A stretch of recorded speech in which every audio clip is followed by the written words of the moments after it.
ఆయన ఎవరెవరిని క్షమించగలిగాడు యేసు ప్రభు? ఆయనను అపహాస్యం చేసిన వారిని క్షమించగలిగాడు. మరి నువ్వు నేను మన జీవితంలో కూడా మనం అపహాస్యం చేసే వాళ్ళు ఉంటారు అక్కడక్కడ, వారిని మనం క్షమించగలుగుతున్నాము. యేసు ప్రభు ఎవరిని క్షమించాడంటే ఆయనను కొట్టిన వారిని, ఆయనను అవమానించిన వారిని క్షమించాడు. యేసు ప్రభు ఇంకెవరిని క్షమించాడంటే ఆయనను దూషించిన వారిని. ఈనాడు క్రైస్తవులు ఎంత బలహీనంగా ఉంటున్నారండి, ఒక మాట అంటే అసలు పడలేకపోతున్నారు కదా, ఒక మాట అంటే తట్టుకోలేకపోతున్నారు, వెంటనే స్పందించడం, కోపం తెచ్చుకోవడం. కొంతమంది అయితే ఎంత బలహీనంగా ఉంటున్నారంటే తిరిగి మళ్ళా వీళ్ళు కూడా తిట్టేస్తూ ఉంటారు కదా, ఎంత బాధాకరమైన విషయం. ప్రభువును పోలి నడుచుకోవాలి. క్రైస్తవ జీవితం అంటే యేసు ప్రభువును పోలి నడుచుకోవాలి. అది నిజమైన క్రైస్తవ జీవితం. స్టెఫన్ నడుచుకున్నాడా లేదా చెప్పండి?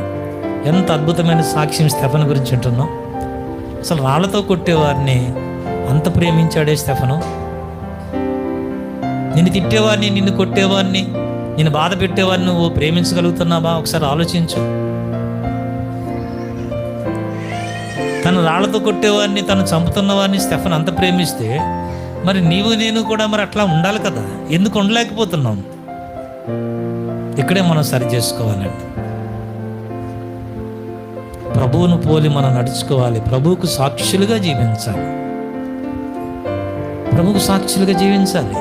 జీవితంలో కొన్నిసార్లు మనల్ని నిందించేవారు, మనల్ని దూషించేవారు, మనల్ని అవమానపరిచేవారు, మనల్ని బాధ పెట్టేవారు, గాయపరిచేవారు ఎదురవుతూ ఉంటారండి.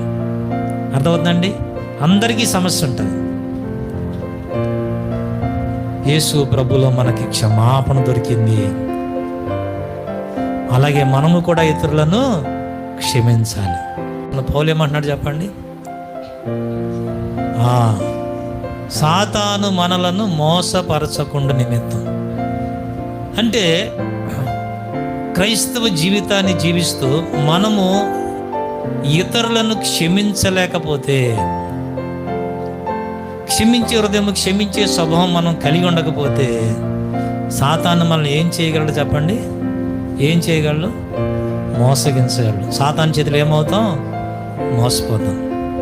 కానీ ఇతరులను మనం క్షమించగలిగితే చెప్పండి, మనము సాతానుని జయించేవారుగా ఉంటాం. ఎవరు ఓడిపోతారు?